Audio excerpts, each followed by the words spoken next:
یہ رنگا رنگ خوبصورت نظارے نظر آ رہے ہیں، کہیں بڑی عمارتیں، کہیں پست عمارتیں، کہیں جوانی ہے، کہیں بڑھاپا ہے، کہیں بیماریاں ہیں تو کہیں صحت ہے، کہیں خوشیاں ہیں تو کہیں صفے ماتم بچھی ہے۔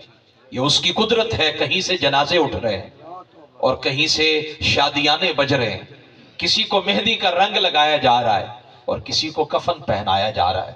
یا اللہ تیری قدرتیں عجیب ہے۔ فرما کل من علیہا فان، کائنات کے حسن کو دیکھ کر یہ غلط فہمی کا شکار نہ ہو جانا، ان قریب یہ سارا کچھ ختم ہو جائے گا، فنا ہو جائے گا، ختم ہو جائے گا۔ کل شیء ہالک الا وجہہ، کچھ بھی باقی نہیں رہے گا۔ تو پھر یا اللہ بچے گا کیا؟ فرما وَيَبْقَى وَجْهُ رَبِّكَ ذُو الْجَلَالِ وَالْإِكْرَامِ، یا رب کا ذکر باقی رہے گا یا مصطفیٰ کا ذکر باقی؟ سب کچھ فنا ہو جائے گا، کچھ بھی باقی نہیں رہے گا۔ فرمایا وَيَبْقَى وَجْهُ رَبِّكَ ذُو الْجَلَالِ وَالْإِكْرَامِ، اور پھر ہم نے تمہیں ایک زندگی کی نعمت عطا کی ہے۔ اب بتاؤ نا ذرا، تم نے اس زندگی کی قدر بھی کی ہے یا نہیں کی؟ اب میں آپ سے پوچھتا ہوں، کسی بھی چیز کو بنانے میں کتنا وقت لگتا ہے، لیکن اگر اسی چیز کو بگاڑنا ہو تو پھر کتنا وقت لگتا ہے؟ آپ مجھے بتائیں، آج کے دور کے اندر ایک گھر بنانا کتنا مشکل ہے، اور ایک گھر کو بنانے کے لیے تکالیف کے دریا عبور کرنے پڑتے ہیں۔ ایک چھت ہو، ایک گھر ہو جس میں میرے بچے سکون سے رہیں، میرے سارے ارمان پورے ہوں، میں اپنے بچوں کی ساری ضروریات کو پورا کر سکوں، ایک بوڑھے بابا کی یہ تمنا ہوتی ہے، آرزو ہوتی ہے۔ لیکن ایک گھر بنانے پر نا بعض دفعہ تو بدن کے کپڑے بھی لگ جاتے ہیں، جسم کے کپڑے بھی لگ جاتے ہیں، زمینیں لگ جاتی ہیں گھر بنانے میں۔ اور اگر آپ کو اس درد کا احساس نہ ہو تو ذرا ان سے جا کے پوچھیں جو آج بھی جھوپڑیوں میں رہتے ہیں، جو آج بھی رینٹ کے مکان پہ رہتے ہیں، ان کے پاس اپنا گھر نہیں ہے، لیکن جب گھر بن جاتا ہے نا، میں کہتا ہوں گھر بنانے میں جتنا وقت لگتا ہے نا، اور اگر اسی گھر کو توڑنے کی بات کی جائے تو کتنے وقت لگتا ہے؟ بنانے میں وقت لگتا ہے لیکن توڑنے میں وقت، توجہ میری طرف، گھر بنانے میں وقت لگتا ہے لیکن توڑنے میں، عمارت کھڑی ہے اس کو بنایا جائے وقت لگتا ہے، لیکن اگر اس کو توڑا جائے تو پھر کتنا وقت لگتا ہے؟ میں آپ سے پوچھتا ہوں، عزت کمانی پڑتی ہے، عزت بنانی پڑتی ہے، اور عزت بنانے کے لیے کتنی زندگی لگتی ہے، سالوں کے سال لگ جاتے ہیں عزت بنانے کے لیے، لیکن ایک چھینٹا اڑتا ہے ساری عزت ختم ہو جاتی ہے۔ ایک بندہ اٹھ کے کھڑا ہوتا ہے بڑی محفل میں، کہتا ہے یار یہ بندہ ایسا ہے، اور کوئی یہ بات بھی خیال نہیں کرتا کہ مجھے تحقیق بھی کرنی چاہیے یا نہیں، مجھے ذرا جا کر آگے جا کر پوچھنا بھی چاہیے یا نہیں، وہ بندہ بھی آگے بات کر دیتا ہے، اس بندے کی عزت باقی نہیں رہتی۔ میں کہتا ہوں ذرا مجھے بتائیں، دل پہ ہاتھ رکھ کے، اگر کسی کا اعتماد جیتنا ہو تو ساری زندگی لگ جاتی ہے، کتنے پاپڑ بیلنے پڑتے ہیں اعتماد حاصل کرنے کے لیے، لیکن اس اعتماد کی عمارت کو گرانے کے لیے ایک چھوٹا سا عمل ہی کافی ہوتا ہے۔ اب آئے نا ذرا، میلاد سننے آئے ہیں نا، تو پھر میلاد والے کی سیرت کو سنیں، میلاد والے کی سیرت کو سنیں، اور اپنے اندر یہ وسعت، یہ گنجائش پیدا کریں کہ صرف کان کے چسکے کے لیے نہ آیا کریں، بلکہ میلاد والے کی سیرت پر عمل کرنے آیا کریں، اور میلاد والے سے کچھ لنگر لینے آیا کریں۔ اور یہ میں پیغام سنا رہا ہوں، لوہے دل پہ نقش کر کے جائیے گا، خدا را ہاتھ باندھ کے عرض کر رہا ہوں، جو تھک گئے ہیں وہ جا سکتے ہیں، لیکن جو بیدار بیٹھے ہیں وہ توجہ کے ساتھ بیٹھے۔ حضرت بشر بن اقربہ الجہنی رضی اللہ تعالیٰ عنہ میرے حضور کے صحابی ہیں۔ میں نے کہا یہاں اپنوں کو کوئی، یہاں بیٹوں کو بھی لوگ ایک حد تک برداشت کرتے ہیں، اور دور والوں کو کون برداشت کرے گا؟ او بھائی، کوئی اجنبی ہے، تیسرا رشتہ دار ہے، اس کے بچوں کو کون پرواہ کرتا ہے؟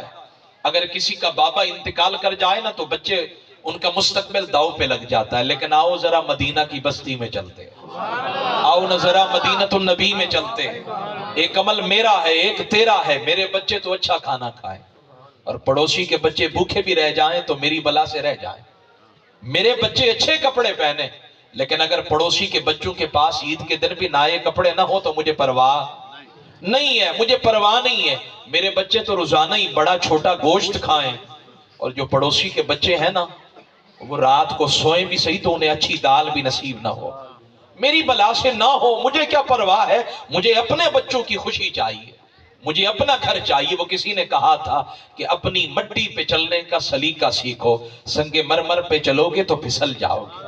آج ان کے گھر کو آگ لگی ہے تو کل تمہارے گھر کو بھی آگ لگے گی. آج اگر ان کی زندگی کا چراغ بجھ رہا ہے تو کل تمہاری زندگی کا چراغ بھی بجھے گا. اور اگر زندگی میں سکون چاہیے نا تو کسی کے آنسو پونچھ کر دیکھیں, بڑا مزہ آتا ہے. کسی کے زخموں پہ مرہم لگا کر دیکھیں, بڑا مزہ آتا ہے. اور جو بات میں عرض کر رہا ہوں نا, یہ یاد کر کے جائیے, لوہے دل پہ نقش کر کے جائیے. حضرت بشر بن نقربہ فرماتے ہیں جنگ احد کے اندر میرے بابا شہید ہو گئے, اور جب باپ کا سایہ سر سے اٹھتا ہے نا تو بڑے بڑے لوگ ٹوٹ جاتے ہیں, بکھر جاتے ہیں, اور پھر غلط راستوں کے عادی ہو جاتے ہیں, کیونکہ ان کے سر پہ دست شفقت رکھنے والا کوئی نہیں ہوتا, انہیں دل کے قریب رکھنے والا کوئی نہیں ہوتا, انہیں سمجھانے والا کوئی نہیں ہوتا. ہر ایک کو اپنے بچوں کی فکر ہوتی ہے, اپنے آنگن کی فکر ہوتی ہے, اپنے گھر کی فکر ہوتی ہے. حضرت بشر فرماتے میرے بابا شہید ہو گئے میدان احد کے اندر. فرماتے جب مجھے بابا کی کمی محسوس ہوئی نا, میں روتا ہوا, اشک بہاتا ہوا حضور کی بارگاہ میں آیا. جن کی تسکین سے روتے ہوئے ہنس پڑے, اس تبسم کی عادت پہ لاکھوں سلام, مصطفیٰ جان رحمت پہ لاکھوں سلام, شمع بزم ہدایت پہ لاکھوں سلام. اور جس طرف اٹھ گئی دم میں دم آ گیا, اس نگاہ عنایت پہ لاکھوں سلام. فرماتے میں روتا ہوا, حضرت بشر فرماتے جب میں حضور کی بارگاہ میں پہنچا نا تو میرے حضور نے رونے کی وجہ پوچھی. فرمانے لگے بشر روتے کیوں ہو؟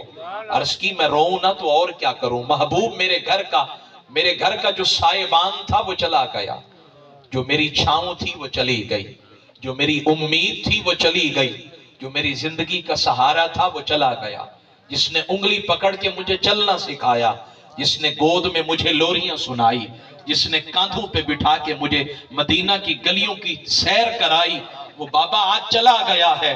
حضور اب روؤں نہ تو کیا کروں, اور مجھے پتا ہی ناسوں کی قدر آپ ہی کریں گے, کوئی اور نہیں کرے گا. میرے درد کو آپ سمجھیں گے, کوئی اور نہیں سمجھے گا. میرے زخموں کی حدت کو آپ سمجھیں گے, کوئی اور نہیں سمجھے گا. اب جو جملہ میرے حضور نے بولا نا, میں کہتا ہوں واللہ باللہ اٹھنا نہیں ہے, لیکن اگر سارا مجمع بھی ایڑیوں پہ کھڑا ہو جائے نا اور حضور کی بارگاہ میں کلمات ثنا بولے تو پھر بھی حق یہ ہے کہ حق ادا نہ ہوا. او بھائی, کون کسی کو اپنے قریب لاتا ہے, کون کسی کو اپنی چھاؤں عطا کرتا ہے. ہم یہاں پہلے سے پریشان ہیں, گھر کا نظام نہیں چل رہا, اور ادھر میرے حضور سرور کائنات نے اس بچے کو, شہید کے بچے کو نوازا کیسے. سر پہ ہاتھ رکھ کے فرمانے لگے اچھا تیرا بابا چلا گیا, کیا تو اس بات پہ راضی نہیں ہے کہ مصطفیٰ تیرے بابا بن جائے؟ کیا تو اس بات پہ راضی نہیں ہے کہ مصطفیٰ تیرے بابا بن جائے؟ کیا تو اس بات پہ راضی نہیں ہے کہ عائشہ تیری امی جان بن جائے؟ کیا تو اس بات پہ راضی نہیں ہے کہ فاطمہ الزہرا تیری بہن بن جائے؟ رو کے کہنے لگا محبوبہ یہ رشتے واقعی میرے ہو سکتے؟ فرما ہو گئے, رشتے تیرے ہو گئے. میں نے کہا پھر اس نے بھی کہا ہوگا بابا تو گیا بڑا دکھ ہوا, لیکن یہ رشتے ملے ہیں تو مزہ آ گیا, لطف آ گیا ہے, مزہ آ گیا ہے. کبھی یوں بھی تو جیے نا, اپنے لیے تو ہر کوئی جیتا ہے. مجھے اچھی گاڑی چاہیے, مجھے اچھا بنگلہ چاہیے, مجھے اچھے کپڑے چاہیے, لیکن کبھی اپنے بدن کے اچھے کپڑے کسی فقیر کو پہنا کر تو دیکھیں, بڑا مزہ آتا ہے. میں جا رہا تھا لیا کی طرف پچھلے سال پروگرام پہ, تو ایک جگہ میں نے عصر کی نماز پڑھنے کے لیے گاڑی روکی. وہاں ایک پٹھان صاحب نماز پڑھ رہے تھے اور ان کے کپڑے انتہائی شکستہ تھے. وہ لگتا تھا کہ کسی تیل کے معاملے میں کام کرتے ہیں, بالکل کپڑے پہننے کے قابل نہیں تھے. میں نے ڈرتے ڈرتے میں نے پٹھان سے, خان صاحب سے کہا بابا جی اگر میں آپ کو کوئی جوڑا دوں تو آپ پہننا پسند کریں گے؟ وہ بیچارہ پہلے اتنا غریب تھا, وہ کہنے لگا جی بالکل پہنوں گا. اور میں رب کعبہ کی قسم اٹھا کے کہتا ہوں بالکل کوئی تصنع نہیں, کوئی بناوٹ نہیں, کوئی تکلف والی بات نہیں. میں نے اسے جوڑا دیا, اور پھر لیا میں میرے 2 پروگرام تھے, ایک مغرب کے بعد ایک عشاء کے بعد. میں کہتا ہوں رب کعبہ کی قسم وہ دیکھ کر بیان کرنا اور ہی ہوتا ہے, اور دل کے اندر سے لفظوں کا نکلنا کچھ اور ہی ہوتا ہے. میں جب گیا نا تو میں نے وہاں بھی بیان کیا, آگے بھی بیان کیا, اور مجھے خود کو سمجھ نہیں آ رہی تھی کہ میں کہاں سے بول رہا ہوں. میں نے کہا شہباز یہ تیرا کمال نہیں ہے, وہ جو تو راستے میں نیکی کر کے آیا ہے نا وہ خان صاحب کے دل سے دعا نکلی ہے. یا اللہ ایک اجنبی نے مجھے شکستہ کپڑے اتروا کے سونے کپڑے پہنائے ہیں, یا اللہ تو اس کے دل کو بھی سونا کر دے, اس کے کردار کو بھی سونا کر دے. تو کبھی یوں بھی زندگی گزارے نا، آپ سوچیں اس وقت اس یتیم کے دل کی خوشی کا عالم کیا ہوگا جب حضور نے فرمایا ہوگا اگر میں تیرا بابا بن جاؤں، عائشہ تیری امی بن جائے اور فاطمہ تیری بہن بن جائے۔ وہ کہنے لگا اگر یہ رشتے مل جائیں تو پھر مجھ سے بڑھ کر قسمت والا کون ہو سکتا ہے، شان والا کون ہو سکتا ہے۔ میں نے کہا اپنوں کو تو ہر کوئی پیار دیتا ہے، کوئی غیروں کو بھی پیار دے کر دکھائے نا، کوئی کسی کے سر پہ دست شفقت رکھ کر دیکھے نا، پھر دیکھے اللہ راضی کیسے ہوتا ہے، اللہ کرم کیسے کرتا ہے۔ سمجھ آ رہی ہے میری بات یا نہیں آ رہی؟ اونچی آواز سے سبحان اللہ کہہ۔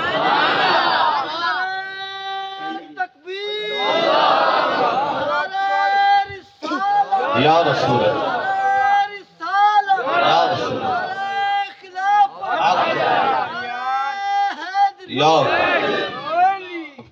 تحریک لبیک کی کانفرنس میں میں نے کلام پڑھا تھا تو وہ فرما رہے کہ یہ کلام آپ نے پڑھنا ہے۔ اچھا بھائی جان آپ یہ رکھیں، آخر میں نا جب میں بیان ختم کرنے لگوں گا آپ مجھے یاد دلائیے گا، میں سنا دوں گا، توجہ ہے نا آپ حضرات کی؟ تو فرما کل من علیہا فان، سب کچھ فنا ہو جائے گا۔ اچھا جب یہ سوچے نا تو ایک عجیب کیفیت ہو جاتی ہے، اچھا یہ سب کچھ جو میرے دائیں بائیں چل رہا ہے، یہ باغات ہیں، یہ لہلہاتی فصلیں ہیں، یہ سبزہ ہے، یہ پرند چرند ہیں، یہ سب کچھ ختم ہو جائے گا۔ رب فرماتا ہے سب کچھ فنا ہو جائے گا، لیکن جو میرا بن جائے گا نا وہ مر بھی جائے گا تو میں مرنے نہیں دوں گا، میں مرنے نہیں دوں گا، میں اس کا ذکر باقی رکھوں گا۔ اور اگر نہ سمجھ آئے تو بابا فرید کی مزار پہ چلے جائیں، داتا علی حجویری کی مزار پہ چلے جائیں۔ میں اب میرے جیسا نکمہ کہاں سے کہاں، میرے بیانات پوری دنیا میں جاتے ہیں تو مجھے بریلی شریف سے ایک دن فون آ گیا، نیٹ پہ کال آ گئی بریلی شریف سے، ہندوستان سے، سیدی اعلیٰ حضرت امام احمد رضا خان محدث بریلی رحمت اللہ علیہ کے شہر سے۔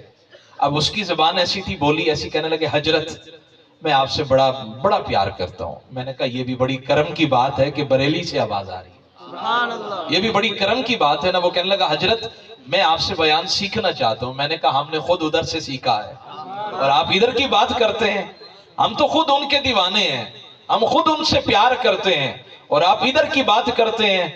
آپ ذرا ایک دفعہ ادھر کا چکر تو لگائیں، ذرا ادھر دیدار تو کریں، آپ ذرا بات کریں تو صحیح، پھر دیکھیں اعلیٰ حضرت نگاہ کرم فرماتے کیسے، مہربانی فرماتے کیسے۔ تو رب نے فرمایا کل من علیہا فان وَيَبْقَى وَجْهُ رَبِّكَ ذُو الْجَلَالِ وَالْإِكْرَامِ فَبِأَيِّ آلَاءِ رَبِّكُمَا تُكَذِّبَانِ۔ اپنے رب کی کون کون سی نعمت کو جھٹلاؤ گے؟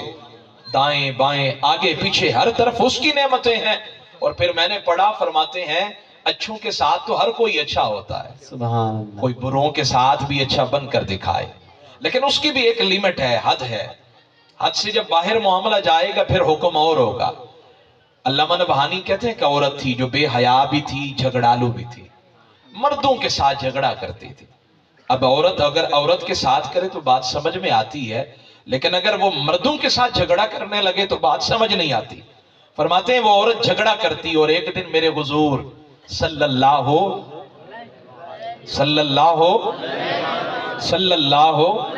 علیہ وآلہ وسلم سرید بنا کر، چوری مبارک بنا کر حضور تناول فرما رہے ہیں، سرکار سرید بنا کر تناول فرما رہے ہیں۔ ابھی پیالہ سامنے ہی پڑا تھا کہ اس مائی صاحبہ کا وہ جو جھگڑالو تھی، وہ جو بلا کا غضب کا غصہ تھا، بے حیا بھی تھی، وہ کبھی کسی کو خاطر میں نہیں لاتی تھی، وہ کبھی کسی کو سامنے دے کر جچتی نہیں تھی، دبتی نہیں تھی، بڑی سے بڑی بات منہ سے نکال دی۔ میں نے کہا یہ زبان ہے، زبان سے پہلے دانت بھی ہیں اور ہونٹ بھی ہیں، یہ دیواریں ہیں، سوچ سمجھ کے بولو، بعد میں شرمندہ نہ ہونا پڑے۔ وہ آئی نا تو کہنے لگی اطعمنی یا رسول اللہ، حضور مہربانی فرمائیں، آپ اکیلے اکیلے کھائیں گے یا پھر مجھے بھی کھلائیں گے؟ کھانا اور ہے اور کھلانا، بولے نا ذرا، کھانا اور ہے، کھانا اپنے ہاتھ کے ساتھ اور کھلانا کسی اور کے ساتھ۔ وہ کہنے لگی اتطعمنی یا رسول اللہ، حضور آپ اکیلے اکیلے کھائیں گے یا مجھے بھی کھلائیں گے؟ میرے حضور نے وہ پیالہ سامنے رکھ دیا، پتا تو حضور کو بھی تھا نا کہ یہ جھگڑالو ہے، بے حیا ہے، بڑا لڑائی جھگڑا کرتی ہے۔ حضور نے پیالہ سامنے رکھ دیا، فرمایا کھا۔ وہ کہنے لگی لا الا الذی فی فی کا، یہ نہیں کھاؤں گی، وہ جو آپ کے منہ مبارک میں ہے نا مجھے وہ چاہیے، جو آپ کے منہ مبارک میں ہے مجھے وہ چاہیے۔ میرے حضور نے منع نہیں کیا، دل نہیں توڑا، فرمایا ہم نے کبھی نہ کیا ہی نہیں ہے، کسی کو خالی لوٹایا ہی نہیں ہے، سخی کے در پہ لا ہے ہی نہیں۔ وہ ایک شاعر کہتا ہے میرے حضور نے صرف تشہد کے اندر لا کہا ہے، اشہد اللہ الہ، میرے حضور نے صرف تشہد کے اندر لا کہا ہے، باقی ساری زندگی میں کبھی لا کہا ہی نہیں ہے۔ جو بھی آتا گیا میرے حضور نوازتے گئے۔ وہ فرماتے ہیں کہ مائی صاحبہ کو میرے حضور نے وہ منہ کا اندر کا چوری مبارک کا حصہ دیا، اب اس نے کھایا، کہتے کھانے کی دیر تھی، بس پھر اس میں ایسا حیا آیا، پھر وہ ایسی حیا والی بنی کہ زندگی کے آخری دم تک وہ کبھی جھگڑی نہیں ہے، کبھی کسی سے لڑائی نہیں کی۔ میں نے کہا کیا ہوا ہے؟ کہا محبوب کے لنگر کا ایک لقمہ ہی کام کر گیا، میری بگڑی بنا گیا، میری زندگی سوار گیا، کام بن گیا۔ میں نے کہا آئے نہ ذرا، وہ ایک میرے حضور ایک درخت کے نیچے سستانے کے لیے بیٹھے۔ ابن جوزی کہتے ہیں کہ جب بیٹھے تھے تو ساتھ ہی آپ نے تلوار بھی رکھ دی، تو ایک دشمن جان کا گزر ہوا، اس نے دیکھا تو تلوار اٹھائی، کہنے لگا موقع تو ہے نا، کام تمام نہ کر دو۔ اب اس نے تلوار یوں سر پہ لے کے رکھی۔ اب آپ سوچیں کہ پسٹل آپ کی کن پٹی پہ ہو اور کوئی کہے کہ اب بتا تیرے ساتھ ایسے کروں۔ اب اس نے تلوار حضور کے سر پہ رکھ کے کہنے لگا اب بتا آپ کو مجھ سے کون بچائے گا۔ اور بھائی اس میں بڑے بڑے لوگوں کے پیتے پانی ہو جاتے ہیں، بڑے بڑے لوگوں کے اوسان خطا ہو جاتے ہیں، لیکن میرے حضور نے ٹھہرے ہوئے لہجے میں سکون کے ساتھ فرمایا اللہ۔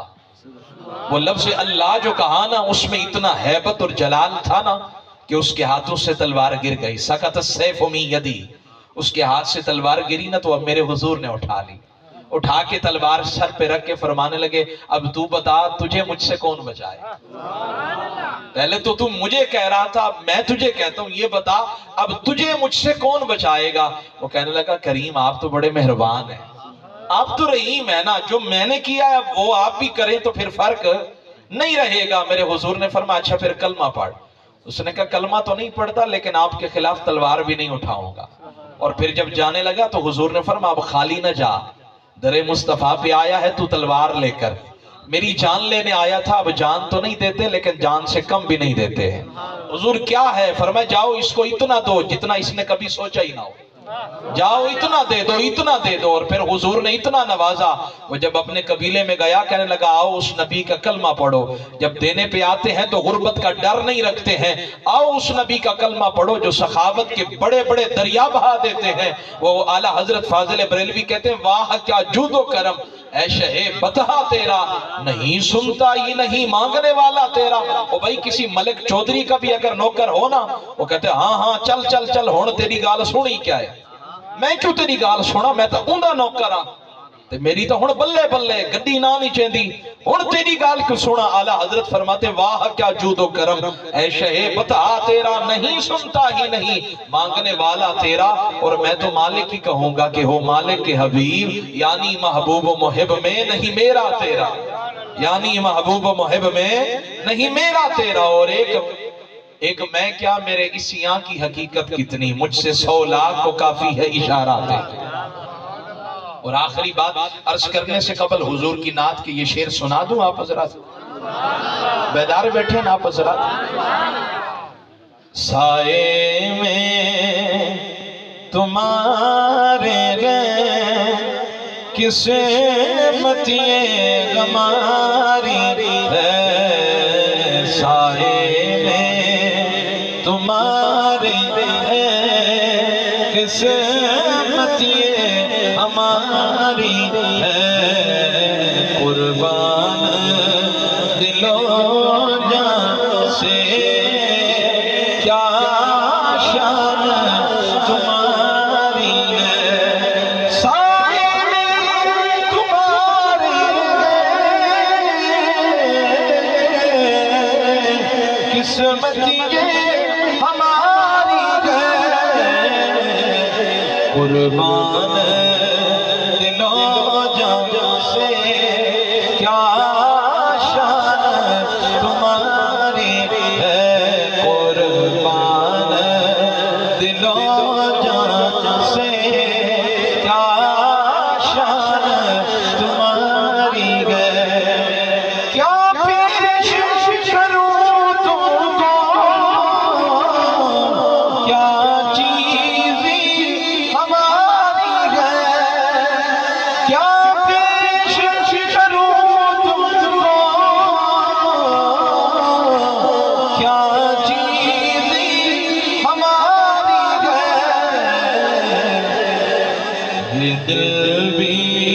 تمہارا ہے، یہ جاں بھی تمہاری ہے، دل بھی تمہارا ہے، یہ جاں بھی تمہاری ہے۔ اور آخری شعر، ہم چھوڑ کے کسی در کو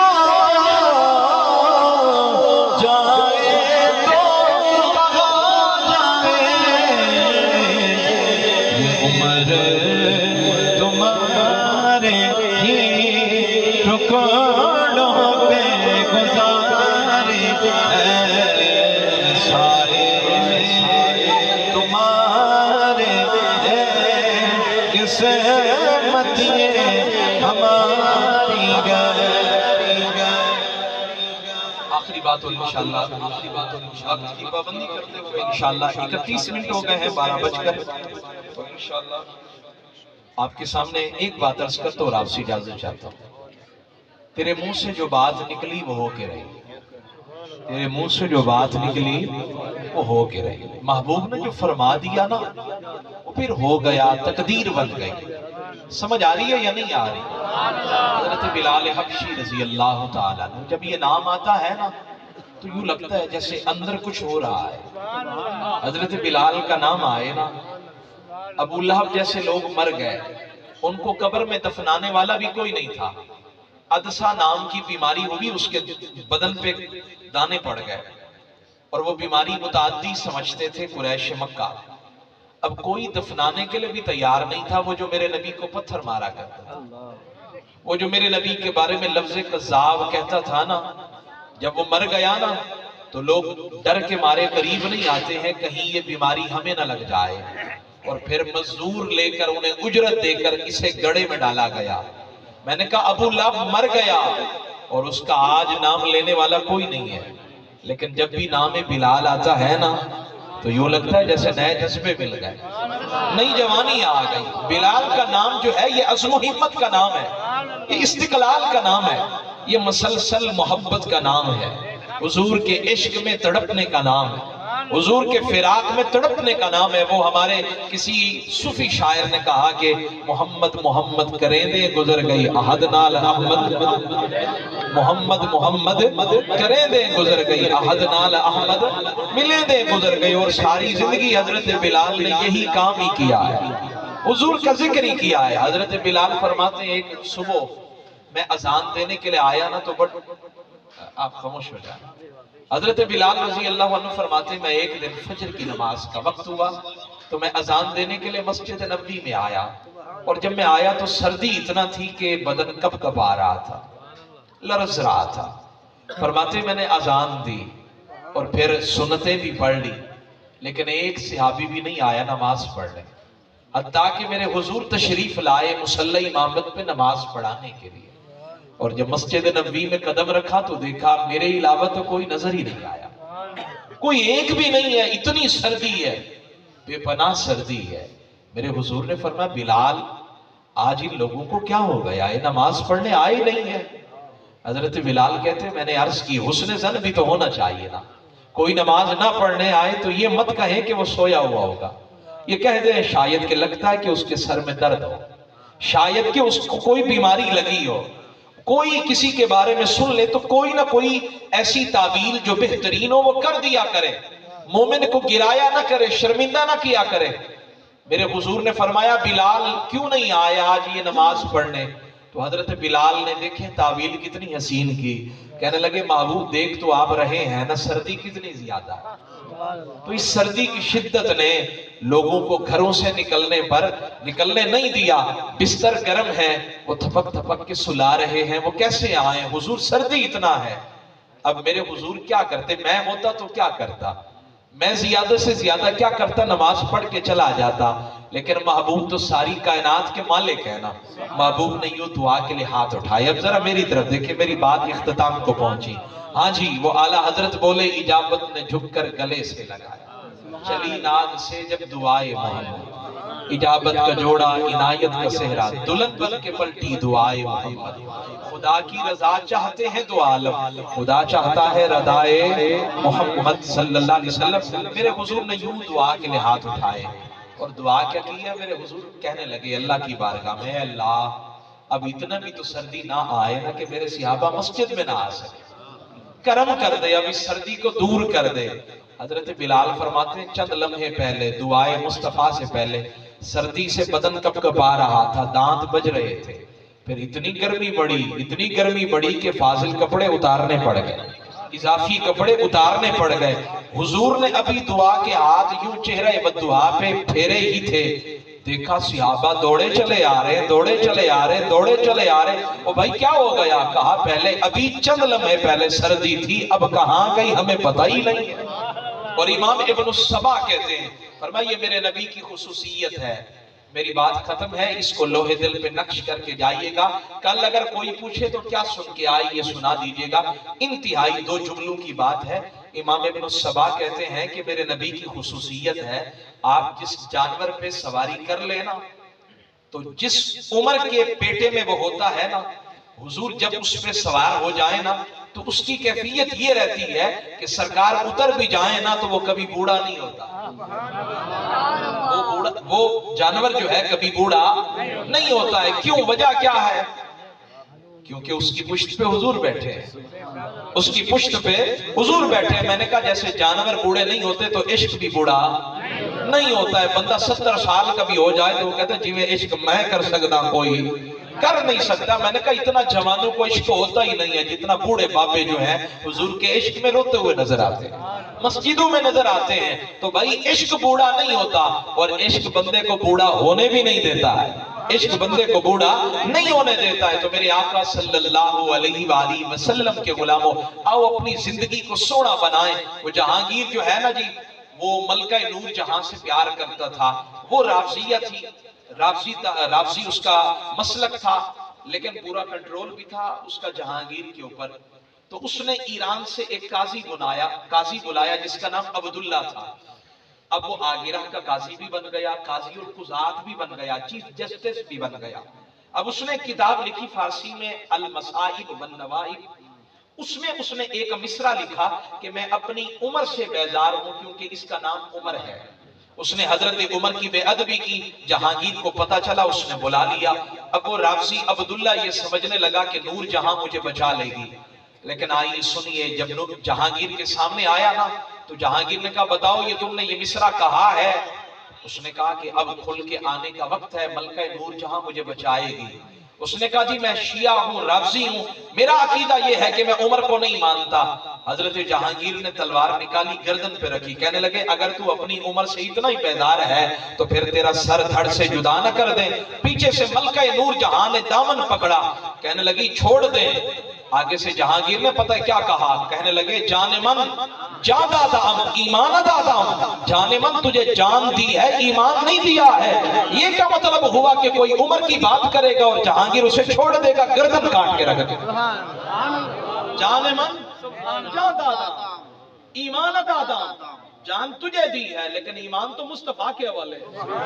یہ کیا مطلب ہوا کہ کوئی میرا بابا ہے، بیٹا ہے، کوئی حضور کے بارے میں بات کرے گا اور میں دیکھتا رہ جاؤں گا، تو تماچا کھینچ کے ماروں گا، زبان نکال لوں گا، لیکن مصطفیٰ کی گستاخی کو برداشت نہیں کروں گا۔ تو یہ ہمارے لیے سبق ہے، پیغام ہے، آئیں اپنی زندگی کو بہتر بنائیں، اپنے رویوں کو بہتر بنائیں، نمازی بن جائیں، آ جائیں سرور کائنات کی سیرت پہ، صورت کو اپنانے والے بن جائیں، حضور کی شریعت پہ عمل کرنے والے بن جائیں۔ میری دعا کو اللہ قبول فرمائے۔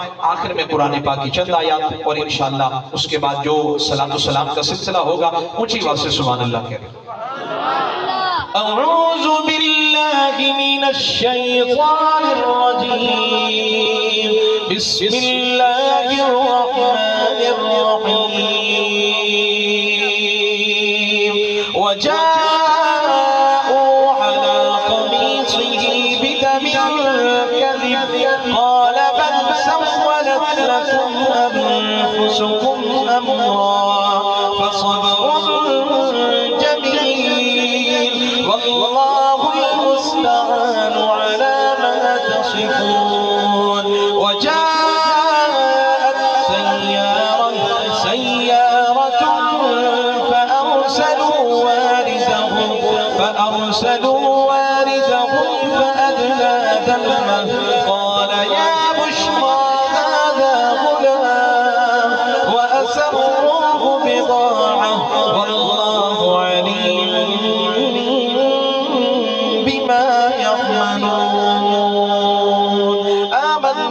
بالله صدق الله العلي العظيم.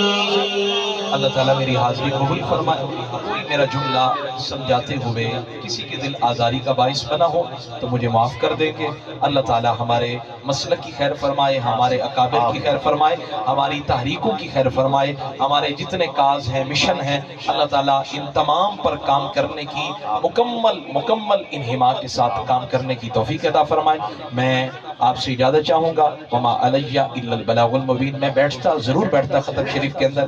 میں نے پوری رات کا سفر کرنا ہے ہارون آباد کی طرف, اور میرا مزاج نہیں ہے جدھر جانا ہے ادھر کا ہی بتائیں تو انشاءاللہ کرم ہوگا, اور آپ نے جانا ادھر ہو اور بتائیں ادھر کا تو پھر اچھی بات نہیں ہے. بندہ ممبر پہ رہ کر پھر کہیں اور کی بات کرے, یہ زیب نہیں دیتا ہے. بہرحال اللہ میری حاضری قبول فرمائے. اور جن احباب نے یہ محفل سجائی ہے, میرے بھائی جناب حافظ اللہ داد صاحب,